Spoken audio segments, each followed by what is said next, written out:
दत्तात्रेय जी बोले, हे राजन, प्रजापति ने बड़े बड़े पाप नष्ट करने के लिए प्रयाग की रचना की है। तीर्थराज प्रयाग का महात्म्य बड़ा ही पवित्र है।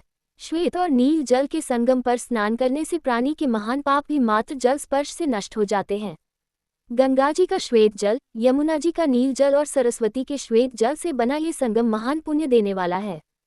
भगवान विष्णु को प्रयागराज परम प्रिय है।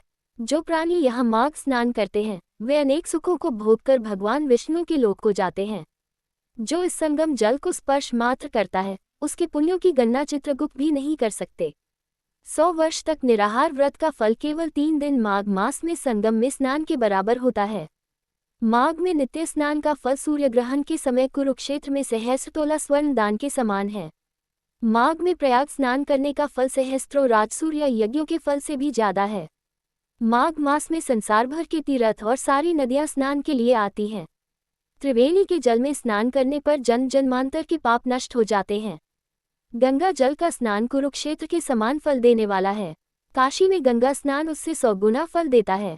प्रयाग का स्नान काशी स्नान से 100 गुना अधिक फल देता है।